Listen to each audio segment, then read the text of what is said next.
Kumusta man ang imong paghigugma? How are you in terms of love? Ang imong paghigugma ba usa ka sakripisyo or usa ka kasakit?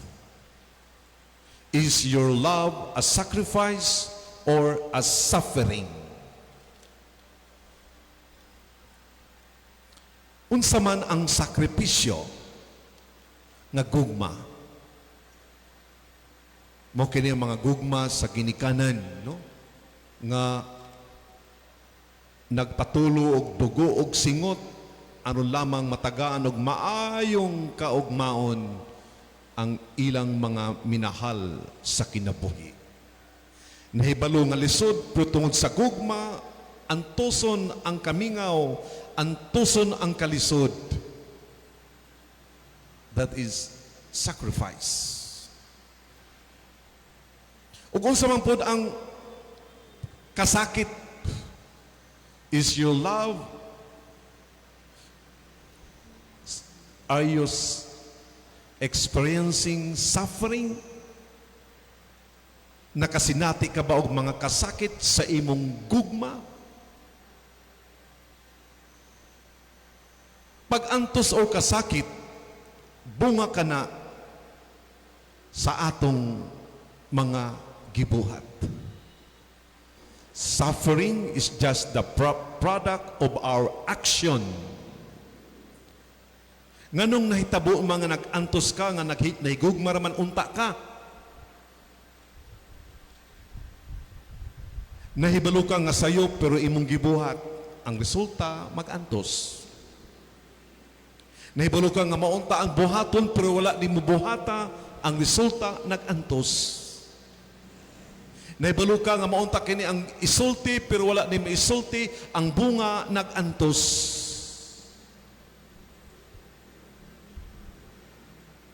Ug dinhi sa mga pagbasa nagpadayag nga ang Ginoo gugma, that God is love.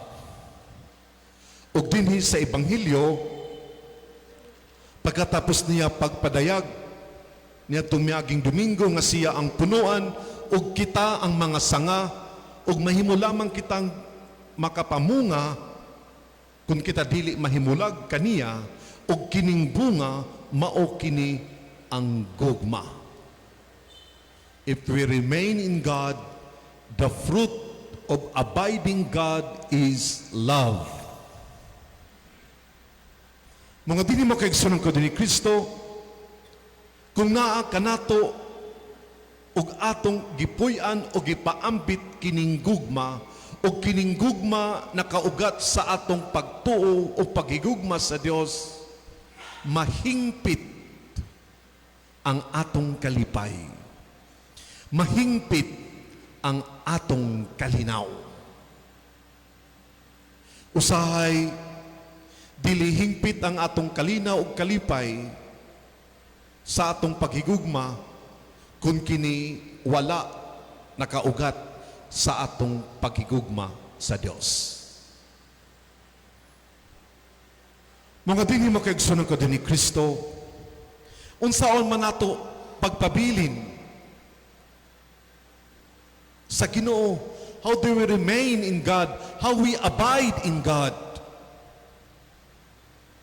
Mahimo kita magpabilin sa Ginoo kung kita sa kanunay nagpuyo ug nagsunod sa iyang mga kasuguan.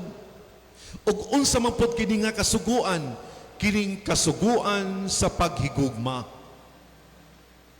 Ang paghigugma sa Dios ug ang atong paghigugma sa atong isig katawo nga dili pwede pagabulagon.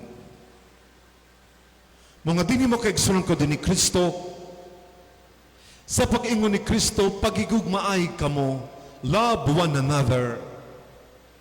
Nagkahulugan nga ikaw andam mudawat sa imong isig katawo. Love one another entails accept one another.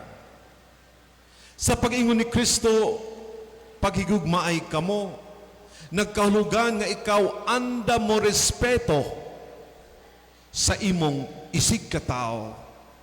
Respect one another. Sa pag-ingon ni Kristo, paghigugmaay kamo, nagkahulugan nga ikaw dili maghusga o maghukom sa imong isig katao. Don't judge one another. Ayaw paghusga sa imong isig katao. Sa pag-ingon ni Kristo, love one another, it entails forgive one another. Andam ka mo pasaylo, andam ka mangayo og pasaylo, andam ka mo hatag og pasaylo. Sa pag-ingon ni Kristo, love one another, nagkahulugan nga ikaw andam mo alagad sa imong isig katao. That you serve your brothers and sisters, you serve your family, your loved ones with a humble heart. Sa pag-ingon ni Kristo, love one another, nagkalugan nga ikaw anda mo sulti sa kamatuoran para sa imong isig katao. Anda mo barug sa kamatuoran o anda magpuyo sa kamatuoran. Sa pag-ingon ni Kristo, love one another, nagkalugan nga ikaw andaw maminaw sa imong isig katao. Listen to one another.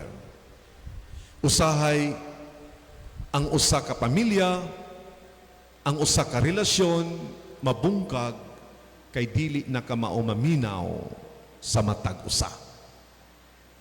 Mga dili makaigsurang kadto ni Kristo, sa atong pagsunod sa lakang sa atong manunubos nga si Jesucristo nga mao ang gugma sa atong kinabuhi, makasinati kita og be careful with fake love and scammer na kini sa Facebook. Abi nato nga kita gihigugma, abi nato nga siya mauna pero fake di ay. Magbantay kuno kita kung adunay mga tao nga mingon, you are my everything. You are my rainbow. Ikaw ang tanan para kanako. Ikaw ang rainbow. Ikaw ang kahayag para kanako. Ikaw ang star sa akong kinabuhi. Ikaw ang bituon sa akong kinabuhi. Ikaw ang langit. Scammer kuno na. Kay dili ka na tinuod. Ang tinuod nga nahigugma sa kasinatian, adunay ingon pa kung sa Facebook, adunay panahon sa pag-block, adunay panahon sa pag-unblock. Imo siyang gibablock tungod kay nasuko ka, pero tungod kay imo naminaw ka sa iyang rason, imo na po siya gi-unblock. O imo na po siya gi-block, kay adun na po panagbingkil, naminaw na po ka, o nagpasaylo na po ka, imo na po siya gi-unblock. That is love. Diba? Mo ang Ginoo, sa makadaghan kita na sayop, nagkulang, nakasala, pero ang Ginoo, kanunay muhatag ka na tuglugway o kahigayunan sa pagbago tungod kay mao kana ang gugma. Kanang nag-ingon na, you are my moon, you are my star. Dili na gani maka-chat, dili na gani maka-text, wala na dayon. End of relationship. Pero ang tinuray ng mga nahigugma, so ito kini mang ginikanan, di ba? How many times ka mo napasakitan sa iyong mga anak, pero tungod kay imo silang mga anak, dawaton, pailob, because that is love. Mga dini makaigsunan ko ni Kristo, kining Imbitasyon ni Kristo kanatong tanan na paghigugma ay kamo dili lamang matag Domingo. The commandments of love applies to us every day. Ang paghigugma ay dili matag Pasko, dili matag Pasko sa pagkabanhaw, dili matag birthday, dili matag anniversary. Ang paghigugma sa matag adlaw nga kauban nato ang atong mga minahal sa kinabuhi. Mao kana ang pagpakita, pagpasinati, pagpaambit sa gugma. Mao nga aduna kitulo ka pabalon kita nga mga nahigugma sa Dios o sa atong isikataw. First nga pabalon, remember, there is no such thing as instant love.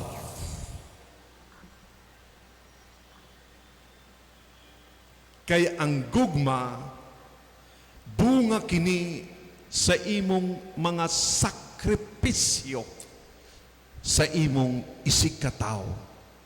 Mao pa gani mo nakita, instant love na, wala pa gani ka makasakripisyo.